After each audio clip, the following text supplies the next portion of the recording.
오늘 말씀은 사도 바울이 에베소 교회에 편지를 보냈던 내용인데, 당시 에베소라고 하는 도시는 당시 소아시아 지역에서 가장 큰 초대형 도시였습니다. 그 지역에 상업과 교통의 중심지였고, 철학은 물론 문화와 예술을 꽃피우던 그러한 대도시였습니다. 하지만 에베소에는 거대한 아데미 신전이 있었을 정도로 온갖 우상 숭배가 판을 치던 우상의 도시였습니다. 또한 초대형 항구 도시다 보니 전 세계 곳곳에서 수많은 상인들이 몰리면 자연스럽게 무슨 업종이 발전하겠습니까? 그들을 수용할 수 있는 숙박업이 잘 발달할 수밖에 없는 겁니다. 그리고 그들에게 술을 파는 술집들과 다양한 향락시설들이 즐비하게 되었고, 화려한 장신구나 귀금속 상점 등이 넘쳐났던 탐욕과 향락의 도시가 바로 에베소입니다. 그야말로 소돔과 고모라 같았던 것입니다.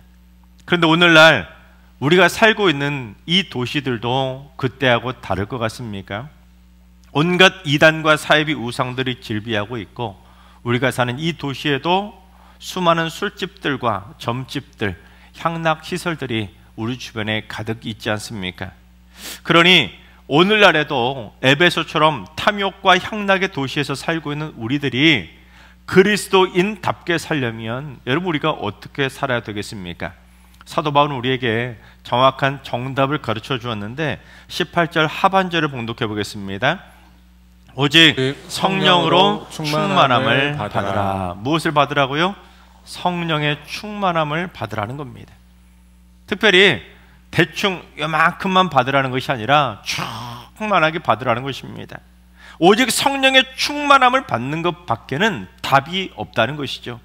성령의 충만함을 받아야 우상과 죄악과 탐욕과 향락의 도시에서 그리스도인답게 세상에 휩쓸리지 않고 믿음으로 승리할 수가 있는 것입니다. 세상 사람들은 지금 이 세상이 악하다고 한탄만 하고 걱정만 합니다.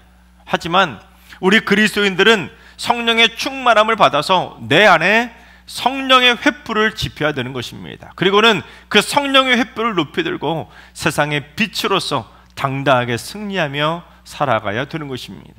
그래서 내가 하고 싶은 대로 말하고 행동하며 사는 것이 아니라 성령님께서 내 입술도 통제해 주시고 내 생각도 통제해 주시고 내 삶의 행동들도 다 통제해 주시기 때문에 성령님은 나를 세상에서 이기며 살아갈 수 있는 멋진 그리스도인으로 성장시켜 주시는 것입니다.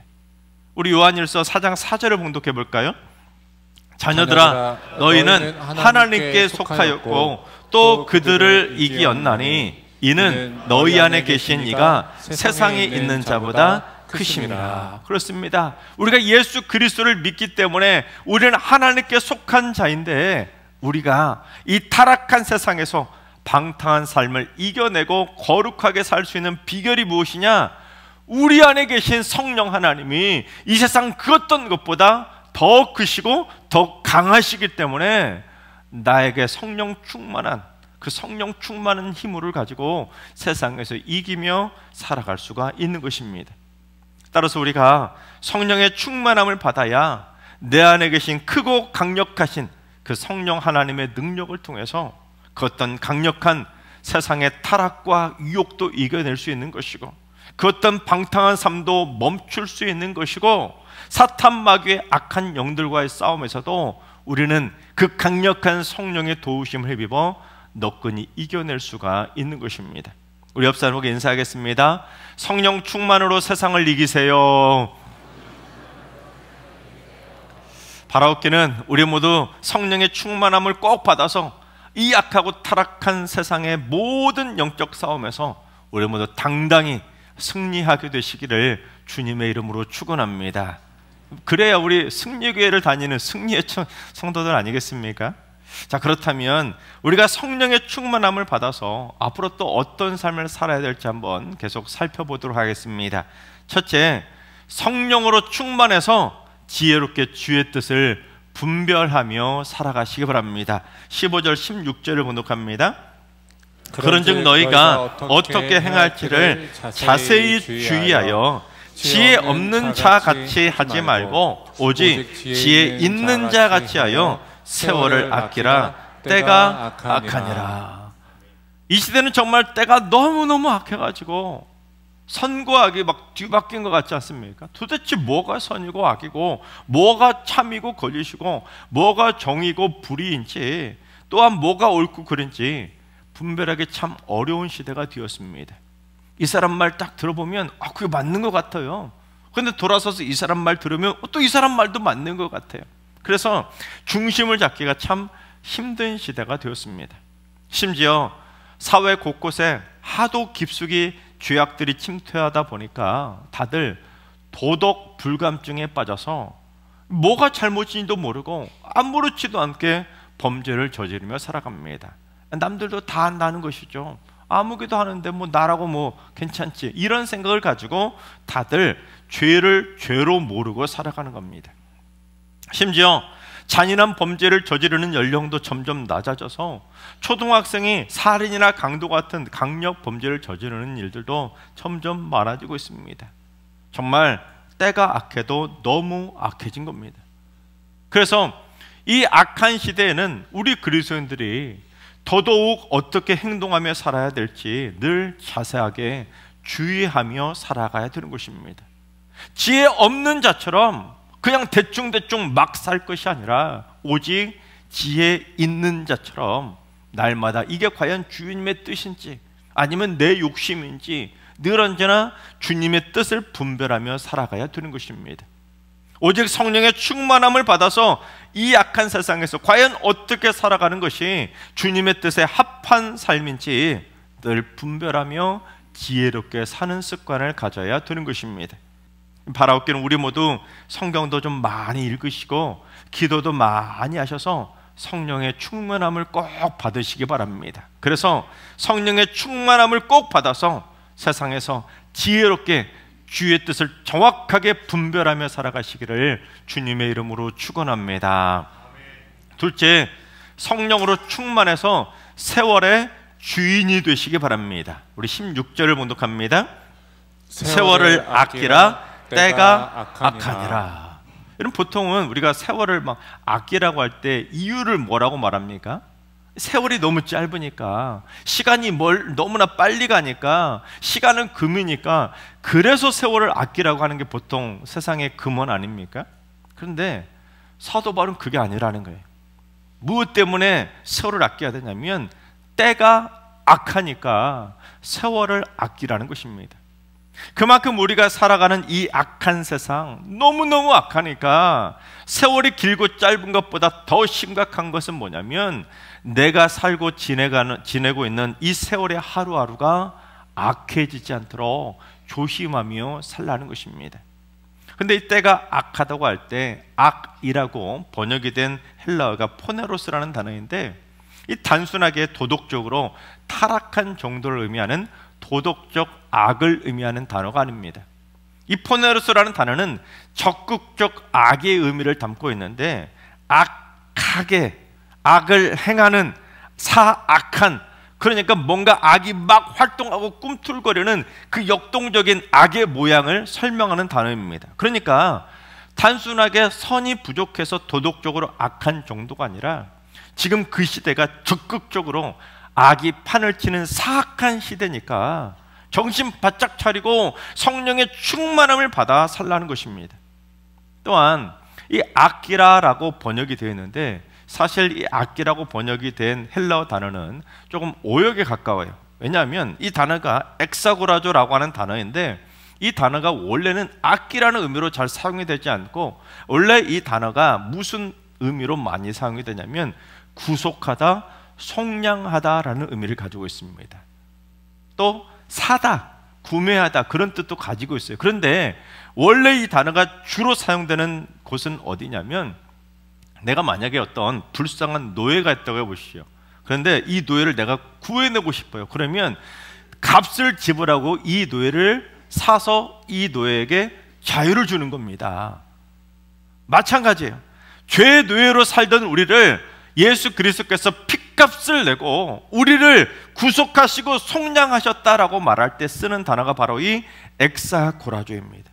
그래서 세월을 아끼라는 말은 제대로 번역하면 쉽게 말하면 세월을 사라는 거예요. 세월을 구속하고 속량해서 세월의 주인으로 살라는 것입니다. 그래서 내가 세월의 노예가 되어서 세월에 끌려다니고 늘 시간에 쫓기는 다급한 인생 살지 말고 이제는 좀 성령의 충만함을 받아서 세월을 아예 사버리라는 겁니다. 구속하라는 거예요. 내가 세월의 주인답게 살라는 것입니다.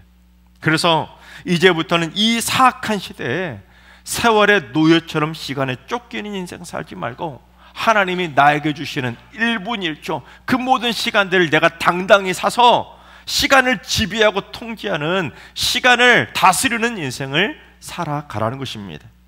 여러분, 똑같은 시간이 주어졌어도 늘 허둥지둥 바쁘게 시간에 쫓기듯 사는 사람들이 있는가 하면 시간 계획을 미리미리 잘 세워서 딱딱딱딱 정해놓기 때문에 늘 시간에 여유가 있는 사람이 있습니다. 똑같이 아침에 일어나서 출근을 하더라도 일어나고 씻고 옷 입고 밥 먹고 출근을 하는데 어떤 사람은 헐레벌떡 뛰어가다가 버스를 놓치고 꼭 약속 시간에 늦는 사람이 있지 않습니까? 그런데 또 어떤 사람은 그 모든 걸 똑같이 다 하고도 여유 있게 모닝커피까지 한 잔 탁 하면서 그렇게 여유 있게 버스를 기다리고 약속 시간에 미리 가서 기다린 사람도 있지 않습니까? 또한 시간의 노예로 사는 사람들은 무가치한 일을, 헛된 일, 허무한 일에 시간을 낭비하다가 정작 중요한 일을 놓칠 때가 참 많이 있습니다. 그러나 시간의 주인으로 사는 사람은, 내가 시간을 사서 내가 시간을 지배하는 사람은 선택과 집중을 잘해서 놀 때는 좀 놀고 일할 때는 일하고 공부할 때는 공부해서 자신의 삶을 가치 있게 활용하며 살아가는 겁니다. 그러니 그 결과가 얼마나 차이가 많이 나겠습니까? 하물며 성령의 충만함을 받아서 내가 시간을 사버리는, 내가 세월의 주인이 된다면 여러분, 그의 인생이 얼마나 달라지겠습니까? 우리 옆 사람에게 인사할까요? 세월의 주인이 되세요. 여러분, 그렇습니다. 흘러가는 세월 붙잡을 수는 없습니다. 그러나 내게 주어지는 세월의 주인은 될 수 있습니다. 바라옵기는 우리 모두 성령의 충만함을 받아서 타락의 절정을 이뤄가는 이 사악한 때에 세월의 주인이 되어서 세월을 다스리며 당당히 살아가시기를 주님의 이름으로 축원합니다. 셋째, 성령으로 충만해서 방탕에서 벗어나시기 바랍니다. 18절을 봉독합니다. 술 취하지 말라. 이는 방탕한 것이니 오직 성령으로 충만함을 받으라. 술에 취하는 것은 방탕한 것이니까 오직 성령으로 충만함을 받아서 방탕한 삶에서 벗어나라는 것입니다. 해방되라는 거예요. 당시 에베소 지역은 앞에서도 말씀드렸던 것처럼 초대형 항구 도시라 세계 곳곳에서 수많은 사람들이 몰려들다 보니 여관과 또한 술집들이 많았고 술축제와 같은 방탕한 축제들도 수시로 열리던 향락의 도시, 음란의 도시였습니다. 그러다 보니 하나님을 믿는 믿음의 백성들도 그들하고 같이 상거래를 하고 어울리다 보니까 자연스럽게 그들하고 부하라 마셔라 술에 취해 방탕한 삶에 물들게 된 것입니다. 그 사람들하고 계약을 하려면, 그 사람들에게 물건을 살려면 자연스럽게 그 사람들과 어울려서 술을 마실 수밖에 없게 된 겁니다. 그래서 때가 너무너무 사악할 정도로 악하니까 방탕하게 술 취하지 말라고 바울이 따끔하게 경고한 겁니다. 미국 메이저리그 시카고 화이트삭스 팀의 선수였던 빌리 썬데이라는 선수가 있었는데 도루왕 기록을 세웠을 정도로 전설적인 선수가 됩니다. 하지만 그의 삶은 늘 술에 빠져서 방탕한 삶을 하게 됩니다. 갑자기 돈을 너무 많이 버는 스타가 되다 보니까 자연스럽게 방탕한 삶에 물들게 된 겁니다. 여러분, 언론에도 가끔 그런 스포츠 스타들이 가끔 방황하는 이야기들이 많이 나오지 않습니까? 그러던 어느 날 전도 집회에 참석했다가 성령의 정말 강력한 충만한 임재를 경험하고는 완전하게 회심하게 됩니다. 그리고는 그가 당장 야구 선수를 그만두고 하나님의 말씀을 전하는 복음 전도자의 길을 걷게 됩니다. 그런데 이 빌리 선데이가 복음을 전하던 시절이 어떤 시절이었냐면 미국이 제1차 세계대전과 경제 대공황을 겪게 된 겁니다. 그러다 보니 사람들이 삶의 회의를 느낀 겁니다. 사람들이 막 수많은 사람들이 죽어나가니까 이게 도대체 뭔가, 경제 대공황으로 그렇게 잘 나가던 기업이 하루아침에 와르르 무너지고, 그렇게 잘 다니던 직장에서 쫓겨나고, 다들 삶의 회의를 느끼면서 술에 취해서 부어라 마셔라 방탕하게 살게 된 겁니다. 그래서 100여 년 전 그 옛날에 미국 전역에 술집이 얼마나 많이 있었냐면 그 당시 무려 22만 개나 있었을 정도로 온 동네가 술판이었다고 합니다. 그래서 이 빌리 선데이가 미국 전역을 돌아다니면서 그냥 순화시켜서 여러분 술 좀 적당히 드세요 이렇게 말한 게 아니라, 위스키와 맥주가 있는 곳이 지옥이라고, 술은 사람을 짐승으로 만들지만 성령은 사람을 천사로 만들다면서 술에 취한 방탕한 삶에 대해서 막 칼로 찌르는 듯한 강력한 설교를 외쳤습니다. 바로 이 그림은 당시 빌리 선데이가 말씀을 전하는 모습을 실제 사파로 그대로 모사하면서 따라 그린 그림인데, 막 사진을 보십시오. 강대상에 올라가서 막 삿대질하듯이 막 고함을 치면서 술 취하지 마시라고 막 그렇게 강력한 메시지를 전하며 설교를 한 겁니다. 그러니 밑에 회중들 보세요. 성도들이 막 놀래가지고 막 겁에 벌벌 떨 정도로, 그 정도로 강력하게 말씀을 전한 겁니다. 여러분, 만약에 지금 제가 이 강대상에 올라가가지고 삿대질하면서 집사님 술 좀 꺼놔 막 이런 식으로 하면 어떻게 될 것 같습니까? 난리 나겠죠. 그런데 그 옛날 빌리 선데이가 그렇게 강력하게 설교했더니 여러분 어떤 결과가 있었냐면, 오히려 많은 사람들이 성령의 충만함을 받고 강력한 회심을 하게 된 겁니다. 여러분, 복음이라는 것은 애매모호한 게 아닙니다. 오직 예수 그리스도로만 구원받을 수 있다, 그걸 전하는 것이 복음입니다. 애매하게 이게 뭐인지 도인지 그게 아니라 도와 모를 정확하게 선포하는 것이 바로 복음입니다. 그래서 빌리 선데이가 설교를 했던 그 많은 교회들 중에 특히 3만 명 미만의 소도시에 가서 복음을 전할 때 어떤 기적이 일어났냐면, 그 3만 명 미만의 도시 전체 인구의 무려 22%가 이 선데이의 빌리 선데이의 복음을 듣고 회심을 하게 됩니다. 심지어 그를 통해 그 당시 회심한 사람만 미국에서 100만 명에 달했을 정도로 놀라운 성령의 충만한 기적이 일어난 겁니다. 역시 우리 성도님들 통이 크셔서 100만 명이 회심했다는 데도 놀라지도 않으신, 100명이 아닙니다. 100만 명이 회심하는 기적이 일어나서 빌리 선데이는 사도 바울 이후로 가장 위대한 복음 전도자라는 극찬을 받게 됩니다. 여러분, 그렇습니다. 복음의 능력은 뜨뜻미지근하게 여러분 술 좀 적당히 드세요 그게 아니라, 술 취하지 말라 이는 방탕한 것이라고 강력하고 분명하게 전할 때 성령의 능력이 강력하게 나타나는 것입니다. 우리 옆 사람에게 이렇게 인사할까요? 술 취하지 마세요. 뜨끔하실 분이 계신지 모르겠는데, 여러분, 저는 지금 술을 드시는 분들을 정죄하기 위해서, 죄인 취급하기 위해서 술 취하지 말라고 말씀드리는 건 아닙니다. 오해하지 마세요. 시대가 가면 갈수록 뭔가 좀 복음도 그 시대에 맞게, 복음의 메시지는 분명하지만 그 시대에 맞게 전해야 되는 것이죠. 바라옵기는 우리 모두 술에 취한 방탕한 삶이 아니라 성령에 취한 거룩한 승리의 삶을 살게 되시기를 주님의 이름으로 축원합니다. 마지막으로 네 번째, 성령으로 충만해져서 범사에 항상 감사하시기 바랍니다. 19절 20절을 봉독합니다.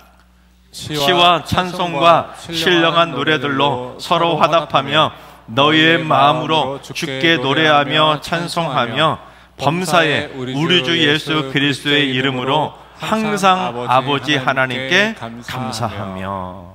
오직 성령으로 충만함을 받게 되면 내 마음에 시와 찬송과 신령한 노래들로 충만하게 가득해지니까 범사의 주를 찬송하면서 항상 하나님 아버지께 감사할 수 있게 되는 겁니다.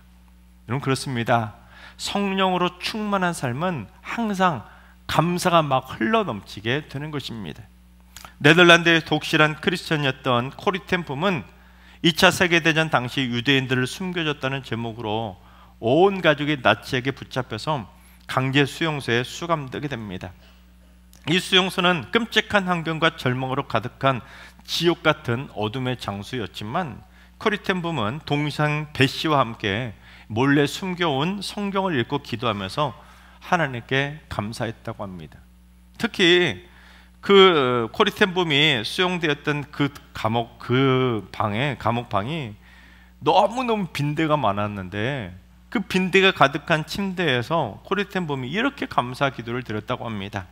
하나님, 이 빈대들이 저희를 귀찮게 하지만 이 빈대들 때문에 경비병들도 저희 방에 들어오지 않도록 막아주셔서 저희가 성경을 읽고 기도할 수 있게 해주셔서 감사합니다. 여러분, 그렇습니다. 성령의 충만함을 받게 되면 아무리 열악하고 힘든 고난의 장소에 있더라도 항상 언제나 범사에 감사할 수 있게 되는 겁니다. 그게 바로 성령 충만의 능력인 것입니다. 그래서 거꾸로 말하면 내가 성령의 충만함을 받지 못하면 매사에 불평하고 원망하면서 감사를 잃어버리고 살게 되는 겁니다. 아무리 대궐처럼 좋은 환경에 있어도, 아무리 멋진 대기업을 다녀도, 아무리 인류 대학을 다녀도 불평거리를 찾는 겁니다. 하다못해 음식점에 가서도 남들은 다 맛있다고 막 먹고 있는데 혼자만 불평하는 사람들 있지 않습니까? 이거 짜다고, 이거는 너무 맵다고, 이거 너무 싱겁다고, 그릇이 어쩌라고 저쩌라고, 서빙이 불친절하다고, 서비스를 안 준다고, 식당이 너무 춥다고, 식당 너무 덥다고, 정말 밥을 먹는 데내 불평과 원망을 쏟아내는 겁니다. 그러면 이건 밥을 먹는 건지 불평을 먹는 건지 모를 정도로 입에서 불평이 그렇게 튀어나오는데 어떻게 매사에 행복하게 살 수가 있겠습니까? 여러분, 우리 서로 인사하겠습니다. 범사에 항상 감사하세요. 이번 가을 특별 새벽기도의 주제가 감사해요, 깨닫지 못했었는데입니다. 여러분 꼭 많이들 참석하셔서 전부 다 성령의 충만함을 꼭 받으셔서 내가 지금껏 깨닫지 못하고 잃고 살았던 그 감사를 전부 다 되찾게 되시기를 주님의 이름으로 축원합니다. 하나님께서 사랑하신 여러분 모두 다 성령의 충만함을 꼭 받으시기 바랍니다. 그래서 이제 앞으로 이것도 감사, 저것도 감사, 이래서 감사, 저래서 감사. 아멘이 안 나오시니까 잠깐 다 끊고 다시 하겠습니다. 여러분, 성령의 충만함을 꼭 받으시기 바랍니다. 그래서 앞으로 이것도 감사, 저것도 감사, 이래서 감사, 저래서 감사, 여기서도 감사, 저기서도 감사, 이래도 감사, 저래도 감사, 이때도 감사, 저때도 감사. 언제 어디서든 범사에 항상 감사하며 행복하게 살아가시기 바랍니다. 그리고 성령의 충만함을 받아서 내 안에 계신 그 성령의 크고 강력한 능력을 통해 날마다 지혜롭게 주의 뜻을 분별하며 살아가시기 바랍니다. 술에 취한 방탕한 삶이 아니라 성령에 취한 거룩한 삶을 살아가면서 지나간 세월을 후회하지 않는 세월의 주인이 되어서 당당하게 날마다 승리하며 살아가시기를 주님의 이름으로 축원합니다.